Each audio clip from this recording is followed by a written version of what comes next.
Espace TV, le 22h.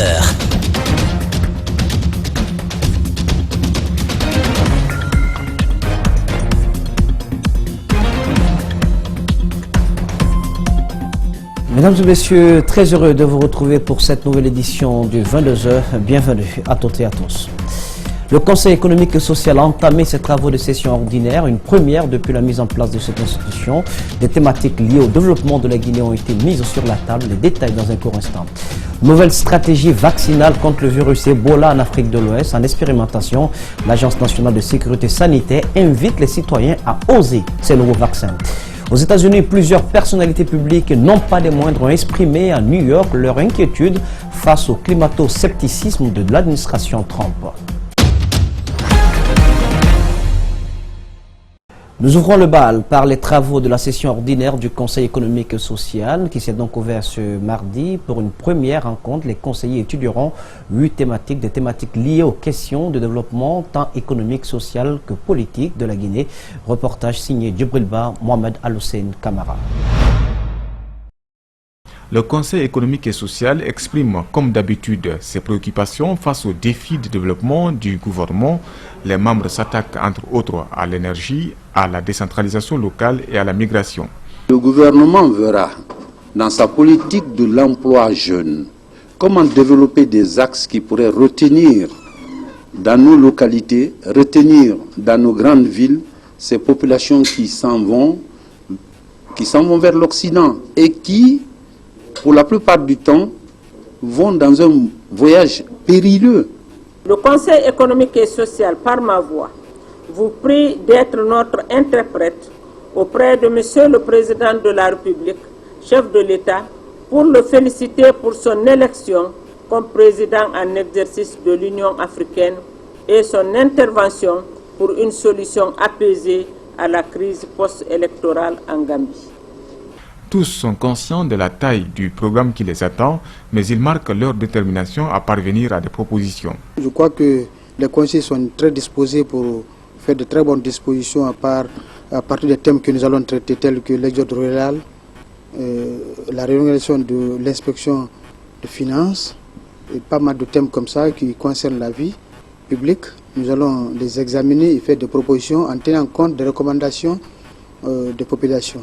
Des spécialistes des différentes thématiques sont sollicités et le ministre conseiller à la présidence chargé des institutions républicaines leur promet de cet appui technique. Et puis dans la foulée, le ministre conseiller à la présidence chargé des institutions républicaines a réaffirmé l'engagement du gouvernement à accompagner l'institution dans l'atteinte de ses objectifs. Il a par ailleurs invité les conseillers à se mettre au plus vite à la tâche. Il est au micro de Djibril Ba. Votre institution ne manquera pas de les examiner avec le maximum d'objectivité pour poser un diagnostic sans complaisance et de proposer des recommandations appropriées. Pour cet acte hautement patriotique, de la part de chacun de vous, soyez assurés de pouvoir compter sur le soutien sans réserve de M. le Président de la République à votre institution et qui ne ménagera aucun effort dans ce sens. Par la même occasion, M. le Président de la République, le professeur Alpha Condé, vous adresse ses vives félicitations pour le dévouement civique avec lequel vous vous acquittez de votre mission depuis l'installation du Conseil économique et social. Le ministre du Budget et celui des Mines de la Géologie étaient ce week-end à la préfecture de Boké. L'objectif était de sensibiliser donc les habitants des zones minières sur la coexistence pacifique avec les sociétés minières. Il a été également question de la transparence budgétaire dans le cadre de la rétrocession des fonds alloués aux communautés impactées. Idrissa Bari, Alseni Kamara pour des précisions. À Dapilon, tout comme à Katougouma, où se trouve la mine de bauxite de la société minière de Boké, SMB, les communautés ont soulevé plusieurs difficultés au nombre desquelles le manque d'infrastructures sociales et le chômage des jeunes. On est impacté, on n'a pas où travailler. Donc, comme tout le monde pouvait travailler avant, les enfants de bas âge jusqu'au dernier vieux, tout le monde travaille, tout le monde au champ. Maintenant, on n'a pas ce lien-là. Les ministres disent avoir pris acte des plaintes formulées par les communautés riveraines dans ces deux sites. Mohamed Lamine Doumbouya et Abdoulaye Magasouba invitent les habitants de ces localités à rester sereins. C'est que société de Nabé, ce que nous pouvons garantir pour vous, avec la présence de la société ici, il faut qu'elle accepte d'améliorer vos conditions de vie. Dans leur activité, il faut qu'il y ait de l'emploi, la construction de centres de santé, des écoles pour la formation des enfants.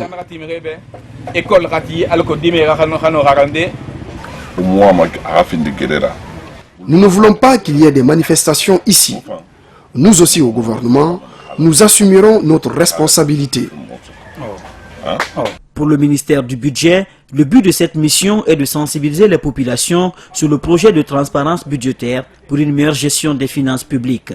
Ceci, selon le directeur national des impôts, contribuera à améliorer les conditions de vie des communautés décentralisées et déconcentrées. Nous avons décidé que les revenus de la CFU par exemple et de la taxe professionnelle unique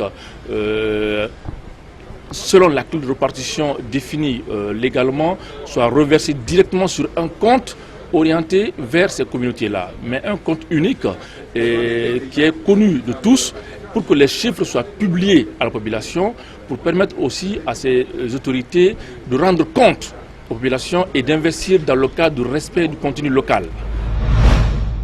Comme annoncé dans les titres, une autre évaluation de nouvelles stratégies vaccinales contre le virus Ebola en Afrique de l'Ouest est en expérimentation.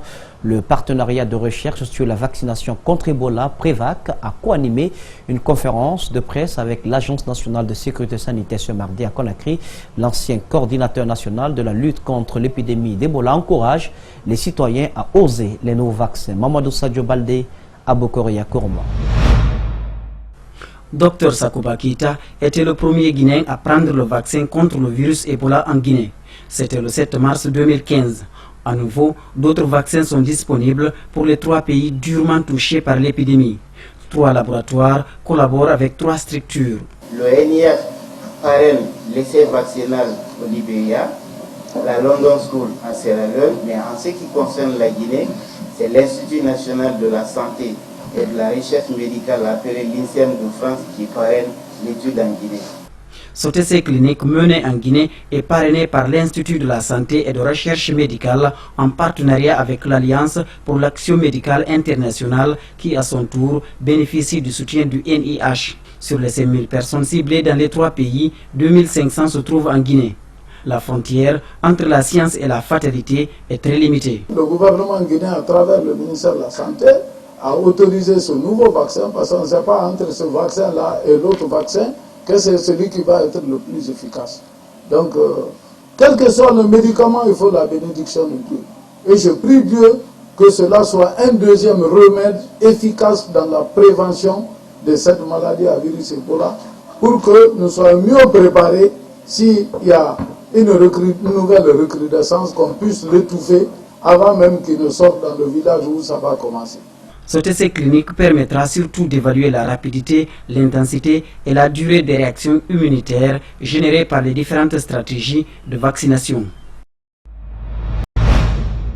Une mission du département de l'administration du territoire et de la décentralisation vient de séjourner en Zéro-Corin en Guinée forestière.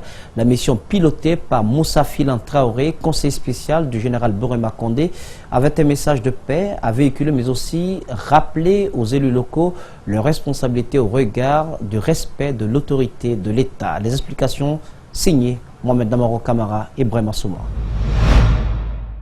L'initiative du ministère de l'administration du territoire et de la décentralisation consiste à amener les administrateurs territoriaux à un rôle plus large, celui de veiller à ce que la quiétude sociale ne s'effrite pas, mais aussi veiller au respect de l'état de droit dans leurs localités respectives.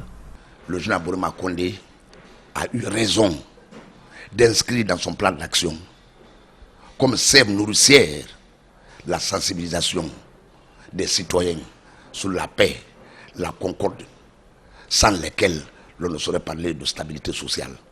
Donc tout l'honneur revient à mon ministre, qui, dans sa créativité, dans son dynamisme, n'a jamais cessé d'approcher les administrateurs territoriaux des administrés. Du 14 au 19 mars dernier, Zérékoré, au même titre que les 7 autres régions administratives dont Conakry, ont abrité simultanément ces ateliers dont les thématiques ont porté sur la paix, la déontologie et le code de bonne conduite des administrateurs territoriaux. Il y avait d'un côté des experts qui devraient animer sur le code de déontologie des administrateurs territoriaux. Quelle est leur attitude? Quelle est leur ligne de conduite par rapport aux événements qui se passent aujourd'hui? Imaginez-vous, un peu partout, on apprend, des citoyens sont levés par-ci, par-là, pour se faire justice. Ils se battent pour sensibiliser, pour faire comprendre aux citoyens que force sera donnée à la loi. Donc, il a interpellé ses administrateurs territoriaux par rapport à l'état de droit, de sévir contre désormais tout Guinéen qui se permettrait d'être hors de la loi. Le maintien de la quiétude et l'ancrage de l'état de droit implique l'engagement de l'ensemble des composantes de la société. C'est ce que le département de l'administration du territoire et de la décentralisation tente d'expliquer à travers ses initiatives. Philan Traoré a réagi également aux récentes révélations du général Sekouba Konaté sur les massacres du 28 septembre 2009. L'ancien gouverneur de Farana estime que les propos de l'ex-président de la transition sont infondés. Les personnes citées, selon lui, n'auraient jamais été impliquées dans ces tueries. Suivez. Je ne peux pas être convaincu qu'un président de la transition, le général Sekouba Konaté, qui n'a pas la pleine d'esprit de comprendre qu'il y a un temps pour parler et un temps pour se taire. Moi, je ne suis pas là pour gaspiller mes salives. Le moment venu, comme je suis déjà considéré comme un extrémiste du RPG, le moment venu, je vais me prononcer. Mais je mets tous les Guinéens au défi. Le général Sekouba Konaté ne peut pas se permettre de traîner dans la boue un opérateur économique patriote qui est en train de se battre pour ce pays. Le jeune KPC, je ne peux pas comprendre. Dont l'enfant porte son nom, je ne peux pas croire que ces choses viennent de lui. Je ne peux pas comprendre. Je ne crois pas. J'attends de voir. Mais si jamais cela se vérifie, je suis prêt à porter plainte contre le général Sekouba Konaté pour diffamation sur le jeune KPC, qui est l'avenir de ce pays. Après la publication des révélations du général Sekouba Konaté sur le dossier du 28 septembre 2009, le directeur de publication du site Africa Guinée a essuyé de grandes salves de critiques. Si certains médias et hommes politiques parlent d'un manque de professionnalisme en fustigeant, selon eux, une conversation privée qui a été rendue publique, le journaliste, lui, s'en défend. Alcine Barry et Yacouba Traoré ont été à sa rencontre. Sekouba Konaté se confie chez nos confrères d'Africa Guinée. Un article qui a provoqué de vives réactions auprès des citoyens et au sein de la classe politique. Il s'agit du dossier du 28 septembre. Pourtant, le directeur de publication du site insiste et persiste que c'est une réclamation de l'ancien président de la transition. Il était exactement 21h25 et j'étais naturellement chez moi quand j'ai reçu un appel du général Sekouba Konaté.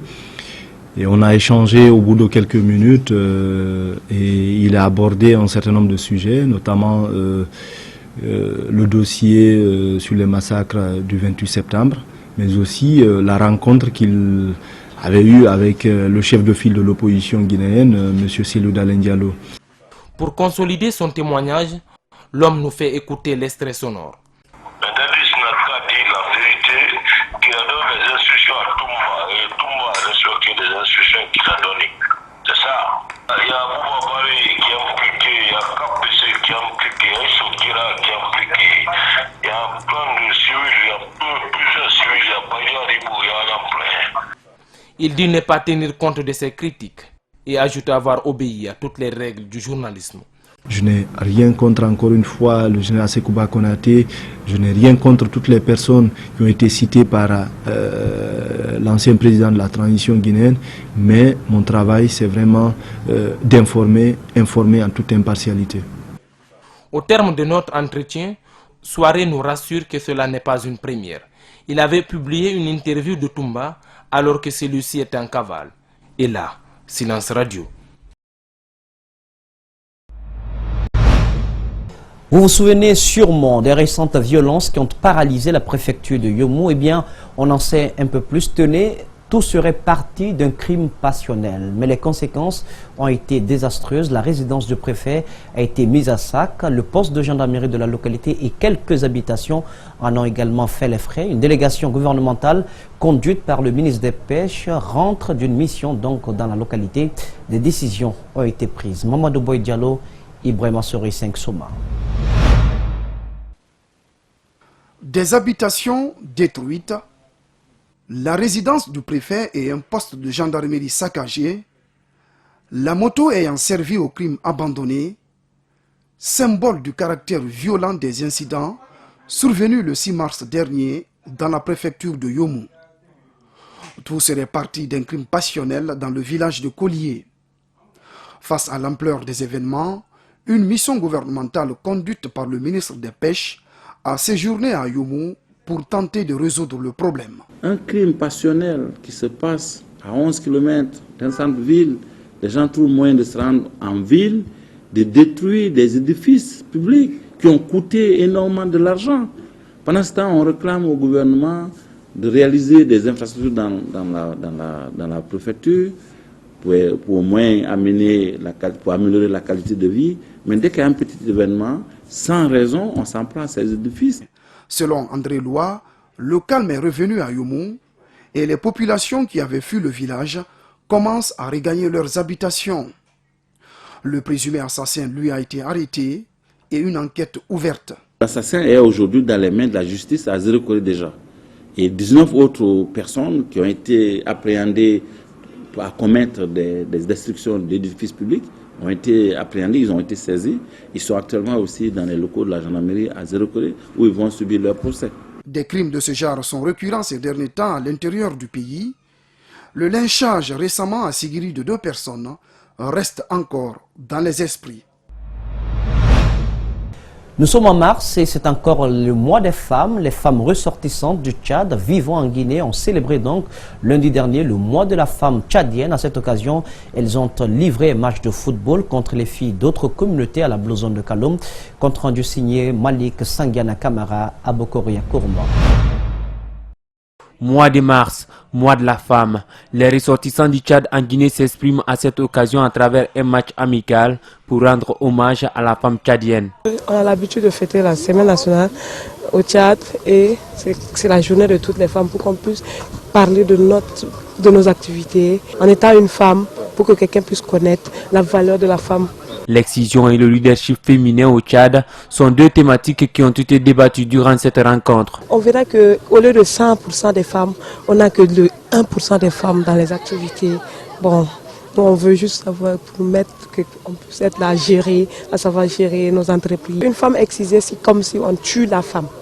C'est pour cela qu'on a choisi ce thème. La communauté tchadienne en Guinée est composée en majorité d'étudiants. Ces étudiants vivent en parfaite harmonie. La création d'une association semble comme une nécessité. Au niveau de notre bureau, c'est-à-dire le bureau exécutif qui coordonne cette association, nous avons chaque année un chronogramme à suivre. Nous avons la semaine par exemple de l'étudiant tchadien en Guinée. Et aujourd'hui, nous sommes là également pour célébrer la semaine de la femme tchadienne en Guinée. Ces ressortissants du Tchad remercient le peuple de Guinée pour son hospitalité. Nous nous sentons chez nous, ici en Guinée, ont-ils conclu. Le RPG Arc-en-Ciel est-il au bord de l'implosion? Une question qui taraude bien d'esprit. 2 assemblées générales du parti au pouvoir ont été reportées par son bureau politique national en raison des dissensions internes. Le conseiller chargé des missions à la présidence de la République apporte un éclairage au micro de Mamadou Kadjadjan.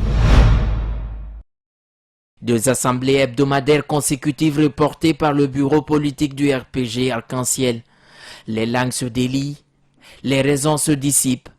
La précision apparaît pour apporter un démenti à une situation qui s'apparente à une crise.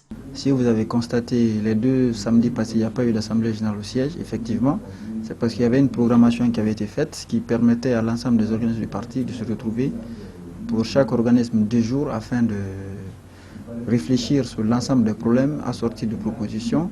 Est-ce une période épineuse qui sous-tend une implosion du parti? Le bureau politique ne semble pas filer le même coton avec la jeunesse du parti. Récemment, une frange de cette jeunesse était montée au créneau pour dénoncer une incompétence du bureau politique national du RPG Arc-en-Ciel.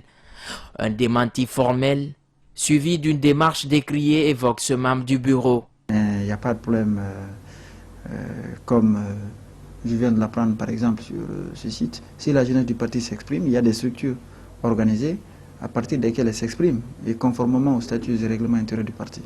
Pour rassurer qu'il n'y a pas de problème au sein du... Non, problème. Rassurer qu'il n'y a pas de problème, il ne peut pas avoir un parti de la dimension du RPG qui n'a pas de problème. C'est valable pour tous les grands partis du monde. Des journées de concertation pour dynamiser les structures du parti ont été assorties des recommandations. Un document qui doit être soumis au chef de l'État. Toutes les recommandations de la jeunesse du parti se trouvent contenues dans le document qui a été élaboré au terme de ces 2 journées de concertation. Et nulle part dans ces documents on parle des histoires de ce genre. Ce qui reste important, nous avons posé le constat. Des propositions ont été faites sous la direction du secrétaire général Bani Sangaré, bien sûr, et le document va être transmis au président. Des problèmes certes, des insatisfactions aussi, mais cela n'affecte guère les fondamentaux du parti, a-t-il conclu. Cela n'arrive pas tous les jours. Une dame de la préfecture de Koya, malgré son état d'infirmité, fait œuvre utile pour sa communauté. Elle vient de faire don d'une mosquée dont la pose de la première pierre s'est déroulée dimanche dernier à Kouria. Adja Jamilatou, malgré son handicap, tient à bâtir un lieu de culte au bénéfice des fidèles musulmans. Mariam Nabé, Abou Koria Kourma. Bâtir une mosquée était pour elle un rêve depuis son enfance. Malgré son handicap, elle continue de plus en plus à poser des actes. Choisir Kouria dans la préfecture de Koya pour la construction d'un lieu de culte est un grand atout pour les populations de la localité. Ça donne l'ouverture totale de la sous-préfecture de Kouria. Parce que ici, l'alentour d'ici Koba Kouria, on ne trouve pas une mosquée. Donc la dame a jugé nécessaire d'implanter une mosquée à Kouria, entre Koya et Kouria. Je prie Dieu que tous ceux qui rêvent de bonnes choses, que Dieu leur accorde la santé et les moyens de réaliser ces rêves. La mosquée aura une capacité d'accueil de plus de 600 places. Ensuite, elle sera dotée d'une annexe et un forage pour permettre aux fidèles musulmans de remplir leurs obligations religieuses. Une œuvre salvatrice pour la population locale en manque d'infrastructures. Je demande le soutien des bonnes volontés. C'est pas un lieu pour danser ni pour chanter. Je veux juste prier et lire le Saint-Coran. Je dispose d'une école coranique avec 19 candidates. Donc aujourd'hui, je demande les bonnes volontés de m'aider à réaliser mes œuvres. Adja Jamilatou a aussi une école coranique où 19 disciples cherchent à maîtriser le Coran. Aujourd'hui, elle demande l'implication des bonnes volontés pour l'aider à achever ses travaux. La foire internationale de Conakry, comme à l'accoutumée, a ouvert ses portes il y a bientôt une semaine. Pendant plusieurs jours, commerçants venus de nombreux pays exposeront leurs produits, mais l'affluence n'est pas au rendez-vous. Qu'à cela ne tienne, les organisateurs gardent tout de même l'espoir. Mohamed Souma, Abdoulaye Kamara y ont fait un tour. Des objets d'art, les bijoux, les produits de tout genre sont à la foire internationale de Conakry. Une foire où même les tout petits trouvent leur compte. Il est 18 h, l'affluence n'y est pas comme la précédente. Cette fois-ci, on n'a pas vu les gens d'abord. Il n'y a pas de monde d'abord. Sinon, cette fois-ci, tous les étrangers sont venus. Partout dans le monde, on n'a rien vu d'abord. Il n'y a pas les gens d'abord. Quelques nouveaux clients découvrent l'événement avec beaucoup d'émerveillement et les habitués attendraient des jours plus actifs. Donc comme c'est une foire internationale, donc je suis venu juste voir comment ça se passe, puisqu'on m'a parlé qu'il y a des produits ici. Donc je suis là pour m'enquérir, voilà, pour juste venir voir ce qu'il y a. Je pense que les gens vont venir petit à petit, comme tout un début d'abord, les gens ils vont prendre goût. Chaque fois après le boulot, ils passeront prendre. Voir comment bon, c'est bon, c'est bon. Donc les tentes que j'ai visitées pour le moment, je peux dire que c'est abordable. Pour l'instant, je peux dire que ça se passe un peu, parce que ça a commencé le samedi passé. Bon, ici, ça se remplit, c'est quand les week-ends, ça se remplit dans les week-ends. Bon, on attend, souvent c'est les week-ends, mais hier quand même ça a été bien passé.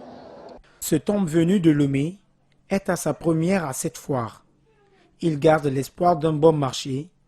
La patience est son mot-clé. D'abord, l'affluence me montre que devant serait bonne, puisqu'on a encore quelques semaines de plus. Si c'est côté relation, ça se passe propre, ça se passe très bien, parce qu'ils aiment mes produits et puis ils m'encouragent, ils vont venir. Pour le moment, les gens viennent, ils visitent, d'autres qui ont le moyen, ils le prennent en même temps, d'autres attendent le salaire pour venir.